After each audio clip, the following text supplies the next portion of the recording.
My dear friends, and my dear masters, and my dear gods, the most important thing, the most important word to understand is the word dharma, my dear friends.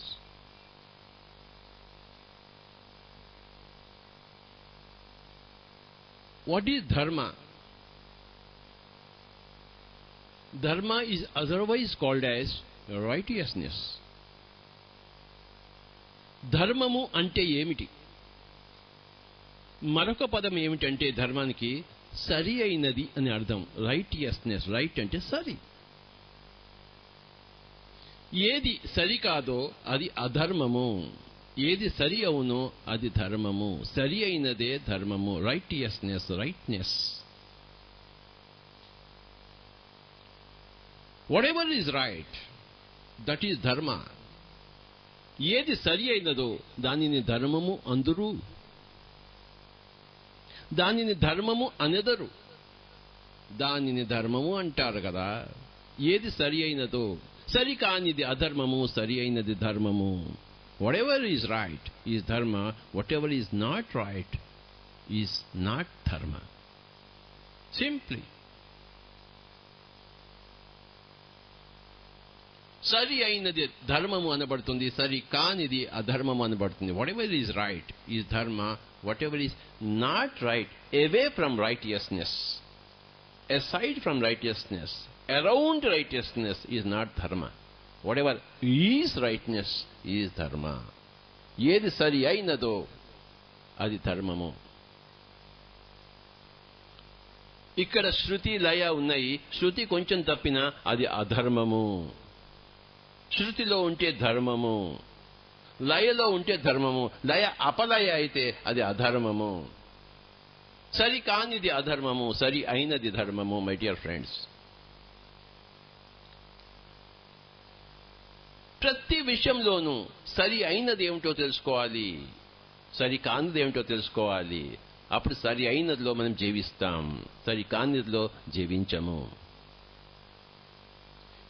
In every issue, in every matter, you should understand what exactly is right, what exactly is not right. In each and every issue. ఒక సంగీతంలో కానీ, ఇద్దరు మాట్లాడుకునేటప్పుడు కానీ, 10 మంది కూడి ఉన్నప్పుడు కానీ, కూర్చున్నప్పుడు కానీ, నుంచున్నప్పుడు కానీ, నిద్రపోతున్నప్పుడు కానీ, వంటుతున్నప్పుడు కానీ, భోంచేస్తున్నప్పుడు కానీ, ఈ ధ్యాన మహాచక్రము ఏర్పాటు చేస్తున్నప్పుడు కానీ, చచ్చిపోతున్నప్పుడు కానీ, పుట్టినప్పుడు కానీ, రాజుగా ఉన్నప్పుడు కానీ, ఎమ్మెల్యేగా ఉన్నప్పుడు కానీ, ప్రైమ్ మినిస్టర్గా ఉన్నప్పుడు కానీ, సరి అయినది చేయడమే ధర్మము, సరి కానిది చేయడం అధర్మము.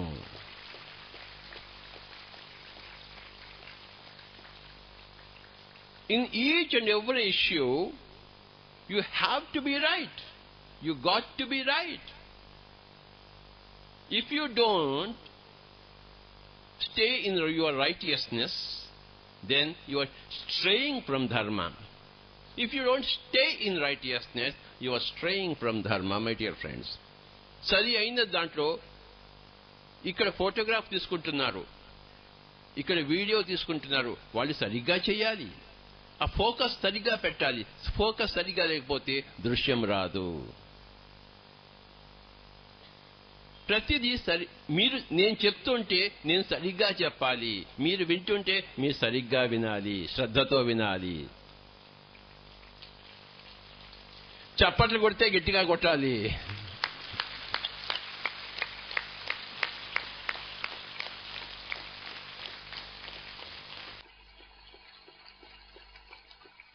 మనం కూడా 2 గంటల సేపు సరి అయిన ధ్యానం చేశాం. చప్పట్లు కొట్టుకుందాం మనకే. ఆహా, ఎంత గొప్పవాళ్ళం కదా మనం, సరి అయిన ధ్యానం చేశాం.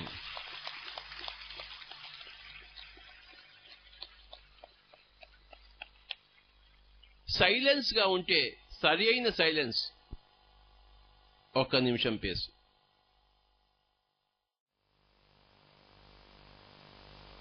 చప్పట్లు.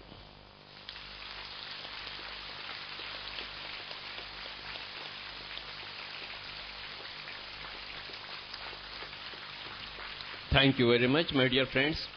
ఏ పని చేసినా సరిగ్గా చేయాలి. You have to do in its righteousness. ఆ సరి అయిన క్రమము చూశారా? గౌతమ బుద్ధుడు అష్టాంగ మార్గంలో ఏం చెప్పంటే, సరి అయిన దృక్పథాలు, సరి అయిన కోరికలు, సరి అయిన కర్మలు,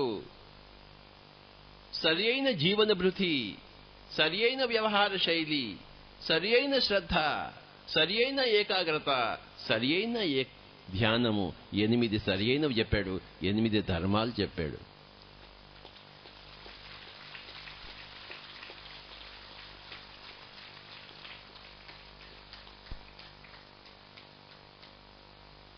నిశ్శబ్దం అంటే నిశ్శబ్దంలో ఉండాలి, ధ్యానములో అంటే ధ్యానంలో ఉండాలి.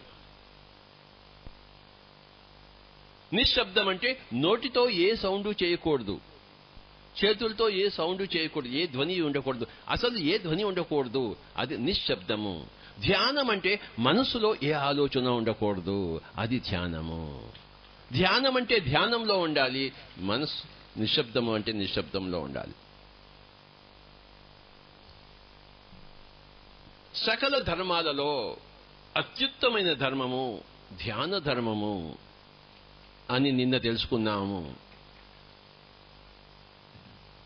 హిమాలయాలు ఉన్నాయి, ఎన్నో పర్వతాలు ఉన్నాయి, ఒకదానికన్నా పెద్దది ఇంకొకటి, కానీ అన్నిటికన్నా పెద్దది ఎవరెస్ట్ శిఖరము, అదే ధ్యాన ధర్మము.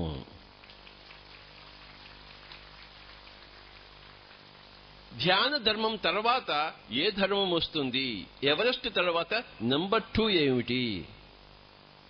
నెంబర్ 2 తర్వాత నెంబర్ 3, నెంబర్ 4, నెంబర్ 5, నెంబర్ 6, ఎన్నో నెంబర్లు ఉంటాయి, కానీ number 1 is Everest. Number 1 is ధ్యాన ధర్మము. నెంబర్ 2 ఈజ్ అహింసా ధర్మం. 2 ధర్మాలు ఉన్నాయి, ఒకటి స్వధర్మము, 2 పరధర్మము. మన పట్ల మన ధర్మము, మన పట్ల మన రైటియస్నెస్, మన పట్ల మనం సరిగా ఉన్నది స్వధర్మము, పరుల పట్ల సరిగా ఉండడం అనేది పరధర్మము. స్వధర్మంలో ఒకటే ఒకటి ఉన్నది, పరధర్మంలో అనేక ఉన్నాయి. మనతో మనం నిర్వహించే విధానంలో, వ్యవహరించే విధానంలో ఒకటే ఒకటి ఉన్నది, దాని పేరు ధ్యానము. పరులతో ఉన్నప్పుడు ఎన్నో ఎన్నో ఎన్నో ఉన్నాయి, వాటన్నిటిలో అన్నిటికన్నా ముఖ్యమైనది అహింస. కనుకనే పరధర్మాల్లో పరమమైన ధర్మము అహింస, కనుక అహింస పరమో ధర్మ అన్నారు. ఇంకొక ప్రాణి మీద హింస చేయడం అనేది అది అధర్మము. You cannot violate the freedom of other beings. You cannot, हम दूसरों के ऊपर हमला नहीं कर सकते हैं.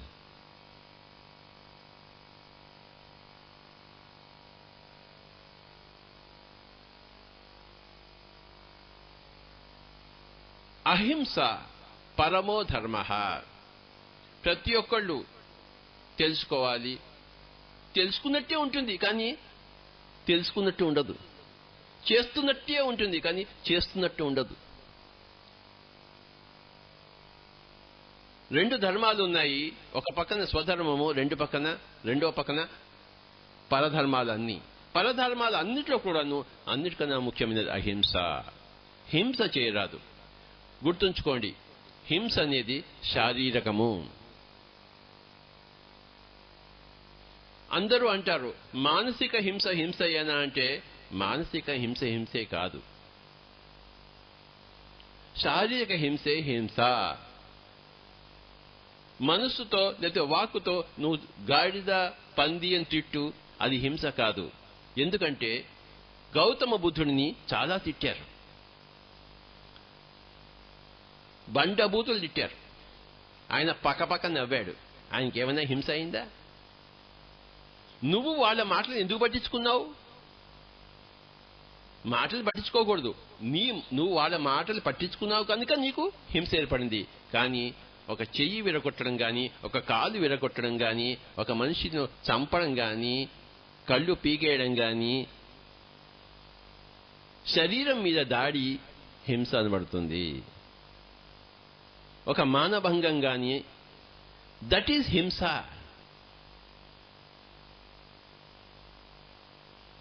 మానసికమైనది అవతల వాళ్ళు తీసుకోవాల్సిన అవసరమే లేదు. నన్ను ఎవడైనా గాడిద అంటే నాకేమీ ఉండదు. It doesn't have any effect on me. నాకు హింస ఎలా అవుతుంది?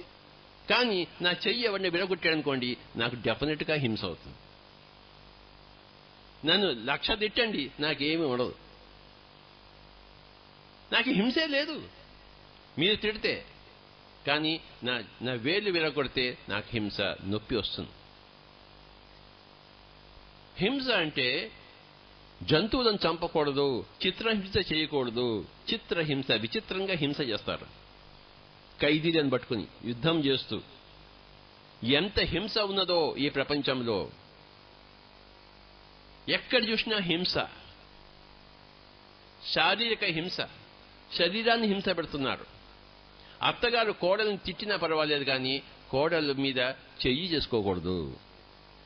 తల్లిదండ్రులు పిల్లవాడిని మందలించవచ్చు కానీ పిల్లల మీద తల్లిదండ్రులు చెయ్యి చేసుకోకూడదు.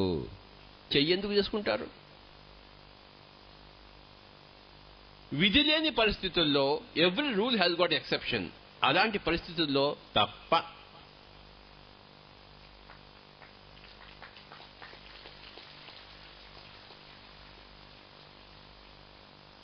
ఎన్ని ధర్మాలు చెప్పినా ఆ ధర్మాల్లో ఎక్సెప్షన్ ఉంటుంది. దాని పేరు ఆపద్ధర్మము. ఆపత్కాల సమయంలో ఇంకేది విధి లేకపోతే ఆ తండ్రి 2 ఉతుకుతాడు. అది ఉతకడం, అది హింస కాదు. ఉదాహరణకు నేను చెప్తాను. మా అన్నగారు హై స్కూల్లో ఉండేటప్పుడు రిజల్ట్స్ వచ్చాయి. 1 మార్కుతో ఫస్ట్ క్లాస్ పోయింది. ఒకటే 1 మార్కుతో. మా నాన్నగారు, నీకు ఫస్ట్ క్లాస్ పోయిందా, నన్ను అవమానం చేశావు, నేను ఎప్పుడు ఫస్ట్ క్లాస్లో వచ్చాను, నా కొడుకు ఫస్ట్ క్లాస్ రాలేదేమిటి అని మా అన్నగారి చొక్కా ఇప్పించి వెనక్కి తిప్పించి వీపు మీద బాదాడు, ఉతికాడు. అర్ధగంట సేపు నేను పక్కనే చిన్న పిల్లవాడిని కూర్చున్నాను భయం వేస్తూ. మా అన్నగారిని వీపు మీద అర్ధగంట సేపు ఉతికి ఉతికి ఉతికి ఉతికి ఆరేశాడు. అప్పుడేమైందంటే అప్పటి నుంచి ఇప్పటిదాకా ప్రపంచంలో నెంబర్ 1 సైంటిస్ట్గా ఉన్నాడు ఆయన. అది కోపము కాదు, క్రోధము కాదు, అది హింస కూడా కాదు. హింస అది ఆపద్ధర్మం. బ్రహ్మజ్ఞానికి బ్రహ్మ హత్యాపాతకము లేదు. ఒకానొక అతను బ్రహ్మజ్ఞాని, అతను చంపేశాడు అందరినీ. అతనికి హత్యాపాతకమే లేదు, అతను బ్రహ్మజ్ఞాని. అన్ని చోట్ల తానే ఉన్నాడని తెలుసుకున్నవాడు ఇప్పుడు చంపేశాడు. సంజయ్ కింగిని చంపేశాను, ఇక్కడ ఎవరున్నారు, ఇక్కడ నేనే ఉన్నా, ఇక్కడ నన్ను నేను చంపుకుంటాను. అది హింస ఎలా అవుతుంది? అలాంటి వాళ్ళకి అది హింస కానే కాదు. నన్ను కొట్టాడు అనుకున్నాడు సంజయ్ కింగ్ ఎప్పుడు. బ్రహ్మజ్ఞానికి బ్రహ్మ హత్యా పాతకము లేదు. బ్రహ్మజ్ఞాని కాని వాడికి ఏ హింస చేసినా అదే పాతకము. You should understand the situations. By and large, 99%, you should not harm the physical body of another being. ఒక కోడి గాని, ఒక మేక గాని, ఒక మనిషి గాని, అత్తను గాని, కోడలు గాని చెయ్యి చేసుకోవద్దు. బ్రహ్మజ్ఞాని అయితే నువ్వు చెయ్యి చేసుకోవు, ఆటోమేటిక్గా చెయ్యిపోతుంది అక్కడికి ఒక పని చేయడం కోసం. మై డియర్ ఫ్రెండ్స్, అహింసా పరమో ధర్మః. అహింస అనే ధర్మంలో మానవుడు జంతు జాతి మీద, పక్షి జాతి మీద, మత్స్య జాతి మీద లేని హింస చేస్తున్నాడు. మనమందరం చూస్తున్నాం. అక్కడే లక్ష్మీ నరసింహస్వామి గుడి ఉంది, దాని ముందరే మాంసం అంతే వేలాడి పెట్టారు. అక్కడ ఆ దేవుడికి పట్టలేదు, ఆ ప్రజలకి పట్టలేదు, ఎవరికి అర్థం కాలేదు. బాగా మాంసం తిని పైకెళ్ళి మొక్కుకుంటారు సింహాచలం పైకి, దేవుడా నన్ను రక్షించని చెప్పి. నువ్వు రక్షించవు జంతువులని, నిన్ను దేవుడు రక్షించాలట. ఎట్టా?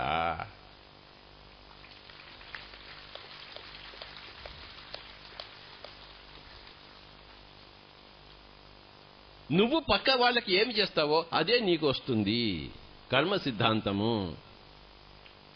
నువ్వు ధర్మంగా అందరితో ఉంటే నీకు ధర్మం జరుగుతుంది, నువ్వు అధర్మంగా అందరితో ఉంటే నీకు అధర్మం జరుగుతుంది. కర్మ సిద్ధాంతము. As you do unto others, so it will be done to you. As you so, so you reap.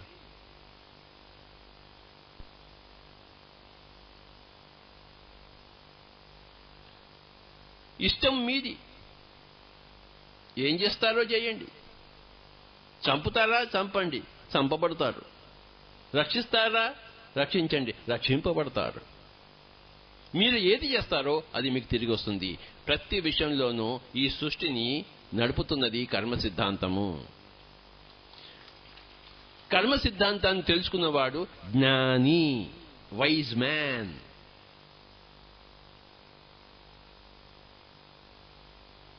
ఒక జన్మ లెక్కలో చూసుకుని కర్మ సిద్ధాంతం తెలుసుకున్నవాడు జ్ఞాని. అనేక జన్మల నుంచి వస్తున్న కర్మ సిద్ధాంతం తెలుసుకున్నవాడు సుజ్ఞాని, పరమజ్ఞాని, బ్రహ్మజ్ఞాని. నువ్వు బాగా చదివితే నీకు పరీక్షలో పాస్ అవుతావు, చదవకపోతే ఫెయిల్ అవుతావు. అది జ్ఞానము, ఈ జన్మకి సంబంధించింది. కానీ ఎవరైతే అనేక జన్మకు సంబంధించిన కర్మ సిద్ధాంతాన్ని తెలుసుకుంటారో వాళ్ళ పేరు బ్రహ్మజ్ఞాని. అనేక జన్మల నుంచి వచ్చింది బ్రహ్మజ్ఞానము, ఈ జన్మ నుంచి వచ్చింది జ్ఞానము. జ్ఞానానికి బ్రహ్మజ్ఞానానికి తేడా ఏంటయ్యా అంటే, ఈ జన్మలోంచే వచ్చింది జ్ఞానము, అనేక జన్మలోంచి వచ్చింది బ్రహ్మజ్ఞానము. బ్రహ్మ అంటే భూరితి బ్రహ్మ, బ్రహ్మాండమంగా ఉన్నది బ్రహ్మము. భగవద్గీతలో శ్రీకృష్ణుడు చెప్పాడు, బహూని మే వ్యతీతాన్ని జన్మాని తవ చార్జున తాన్యహం వేద సర్వాణి నత్వం వేత్త పరంతప. నిన్న ఒక శ్లోకం తెలుసుకున్నాం భగవద్గీత నుంచి. సర్వధర్మాన్ పరిత్యజ్య మాం ఏకం శరణం వ్రజ అహం త్వా సర్వ పాపేభ్యో మోక్షయిష్యామి మా శుచ. నిన్నేం చెప్పాడు? అన్ని ధర్మాలు వదిలిపెట్టేసేయి, ఆత్మధర్మంలో ఉండు, ధ్యాన ధర్మంలో ఉండు. అప్పుడు మిగతా ధర్మాలన్నీ నువ్వు చేయకుండా ఉన్నావు, ఆ పాపాల నుంచి నేను నిన్ను విముక్తుని చేస్తాను. ఇవాళ మనం తెలుసుకోవాల్సిన శ్లోకం ఏమిటయ్యా అంటే, బహూని మే వ్యతీతాని జన్మాని తవ చార్జున తాన్యహం వేద సర్వాణి నత్వం వేత్త పరంతప. అర్జున, నీవు ఎన్నో జన్మల నుంచి వచ్చావు, నాకు ఆ జన్మలన్నీ తెలుసు, నీకు నీ జన్మలు తెలుసు. ఈ జన్మే నీకు తెలుసు, నాకు అన్ని జన్మలు తెలుసు. అది నీకు నాకు తేడా. నువ్వు ఒక జ్ఞానివి, నేను బ్రహ్మజ్ఞానిని. పాండవులు జ్ఞానులు, కృష్ణుడు జ్ఞాని కాదు, బ్రహ్మజ్ఞాని. పాండవులు ఉత్తములు, కృష్ణుడు ఉత్తములు కాదు, పురుషోత్తముడు, ఉత్తమోత్తముడు. కౌరవులు అజ్ఞానులు, కర్మ సిద్ధాంతం తెలీదు. ద్రౌపది మానభంగం చేస్తే దాని ఫలితం నాకు వస్తుందని వాడికి తెలియదు. తెలిసినా తెలిసినట్టు ఉంటాడు, దాన్ని లెక్కలో పెట్టుకోడు. అజ్ఞానం. జ్ఞానాన్ని లెక్కలో పెట్టుకోకపోతే అజ్ఞాని. ఈ జన్మలోంచి వచ్చింది జ్ఞానము, అనేక జన్మ నుంచి వచ్చింది బ్రహ్మజ్ఞానము.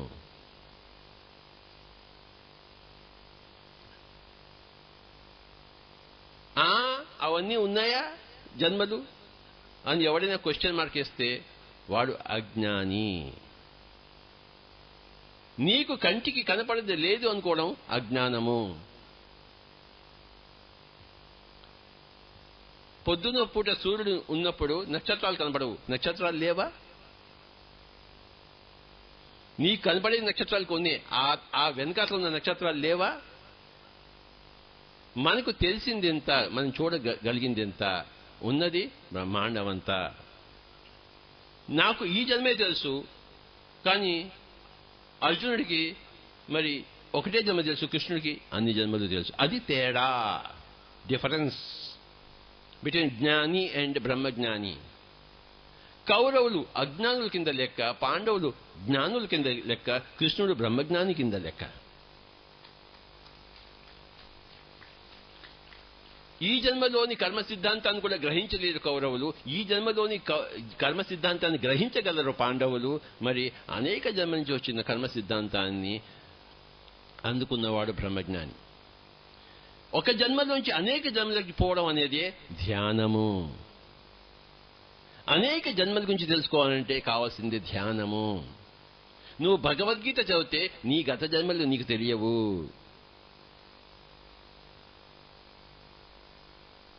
బ్రహ్మర్షి పత్రిజీ కాళ్ళు పట్టుకుంటే మీకు గత జన్మలు తెలియవు. మీరు ధ్యానం చేస్తే మీరు బ్రహ్మర్షి అవుతారు. ఎవడైనా అవుతాడు. ధ్యానం చెబితే ఎవడూ కాడు. ధ్యానం చేస్తే ఎవడైనా అవుతాడు.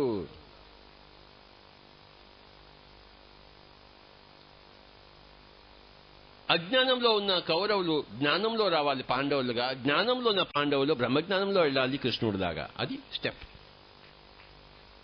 3 రకాల వాళ్ళు ఉన్నారు ప్రపంచంలో. కృష్ణుడు లాంటి వాళ్ళు, పాండవులు లాంటి వాళ్ళు, కౌరవులు లాంటి వాళ్ళు. నువ్వు కౌరవు లాంటి వాడు చికెన్ మటన్ తినేవాడివైతే ఆ హింస మానేసి మంచితనంలో వచ్చి పాండవుడిగా ఉండాలి. అహింసలో జీవించాలి, జ్ఞానంలో. అంటే కర్మ సిద్ధాంతము తెలుసుకున్నవాడు జ్ఞాని. నేను హింస చేస్తే నాకు ప్రతిహింస వస్తుంది. అందుకే ఎంత బాధలు పెట్టినా పాండవులు ఓర్చుకున్నారే గాని వెంటనే రియాక్ట్ కాలేదు. ఇక విధి కాని సమయంలో ఆపద్ధర్మము, నువ్వు నన్ను చంపడానికి వస్తున్నావు, అప్పుడు నిన్ను చంపుతాను, అప్పుడు యుద్ధాయ కృత నిశ్చయ, చంపు వాళ్ళని. అప్పుడు కూడాను 5 ఊళ్ళు ఇస్తే చాలైనా మేము ఎక్కడికో వెళ్ళిపోతాం, తల దాచుకుంటాం. నువ్వు మమ్మల్ని చంపాలని అనుకున్నావు, కానీ నేమేం చంపను, 5 గ్రామాలు. వీడు ఎక్కడ పోతుంటే అక్కడ చంపుతున్నాడు కౌరవుడు. అప్పుడు ఏం చేస్తాడు? ఇక తిరగబడి వాడిని చంపాల్సిందే. అప్పుడే ఆపత్ సమయంలోనే.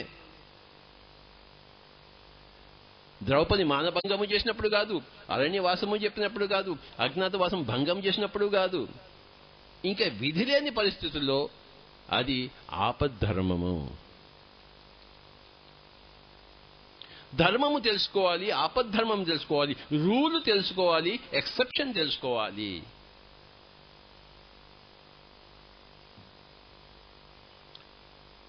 షేక్స్పియరు ఒకానొక సందర్భంలో మోర్ బెటర్ అన్నాడు. షేక్స్పియరే. మోర్ అన్నా ఉండాలి, బెటర్ అన్నా ఉండాలి. ఇంగ్లీష్లో రెండూ ఉండడం గ్రామటికల్ కాదు, వ్యాకరణ సిద్ధాంతానికి విపరీతం. కానీ షేక్స్పియర్ ఉపయోగిస్తే కరెక్ట్. నువ్వు నేను ఉపయోగిస్తే రాంగ్. కానీ షేక్స్పియర్ ఉపయోగిస్తే మోర్ బెటర్ అంటే అది కరెక్ట్. కనుక మై డియర్ ఫ్రెండ్స్, ధర్మము వేరే, ఆ ధర్మం అనే రూలు, ఎక్సెప్షన్ వేరే. ఆపద్ధర్మములో ఆ ధర్మానికి విపరీతంగా కనబడుతుంది. ఆపద్ధర్మాన్ని చూసి అది ప్రతిరోజు చేస్తే అది అధర్మం అవుతుంది.